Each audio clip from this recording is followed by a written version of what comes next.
Hi, I'm Ed Holland. And I'm Ivanova Smith. Today we want to talk to you about two services offered by the Developmental Disabilities Administration.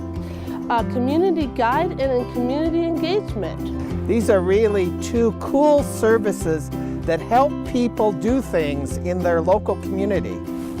And here's some folks to tell you how they're using these services. You have a pay your bills, and you like that. Yeah.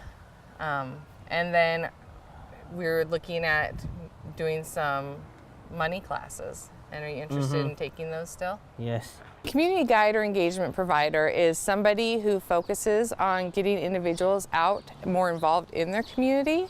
The purpose of a community guide is really to provide assistance as needed, but for that person to be able to engage in their community as independently as possible.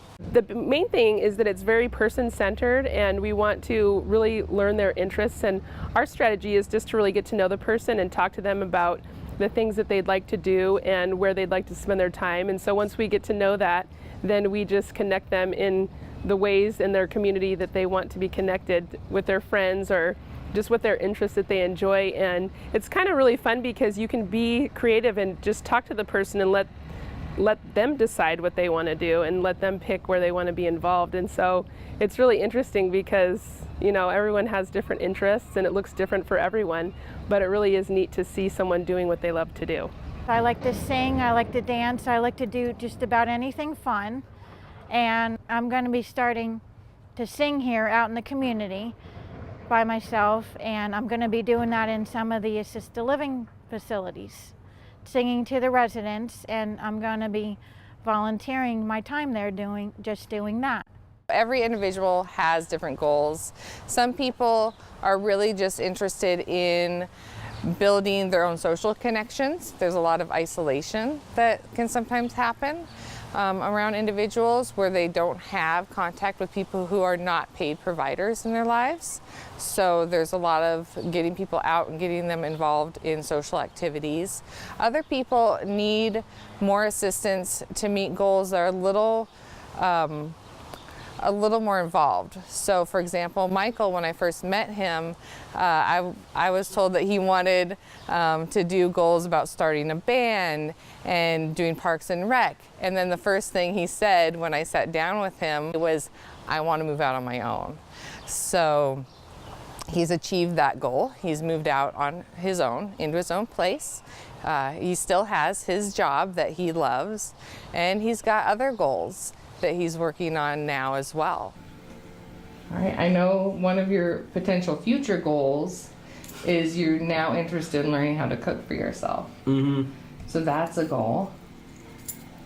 And then you've been to the furniture bank? I think once, and actually I've been to it twice, I think. Inclusion is really having a community around you and having the community knowing who you are and being a part of whatever that community looks like. And so, for example, we supported an individual by the name of Larry, and he had an interest in chess.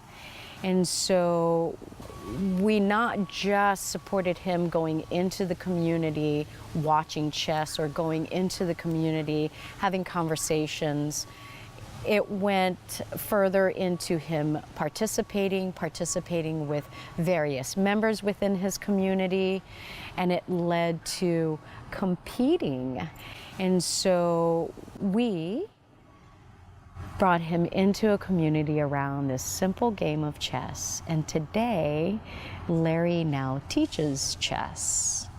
And he's able to bring the community to him now. Do you think that you'll incorporate some of your American Sign Language when you're doing the singing?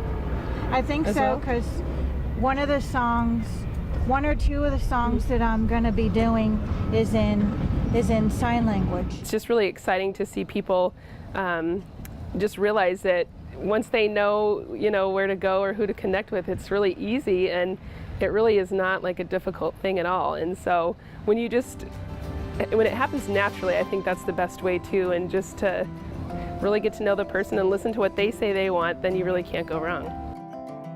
These are really cool examples of services that are provided through Community Guide and community engagement. Everybody should be asking for them, especially those on the Individual and Family Services waiver and the Basic Plus waiver. Just ask your case manager about these services. And if you want more information about community guides or community engagement services, check out Informing Families at informingfamilies.org, a service of the Developmental Disabilities Council.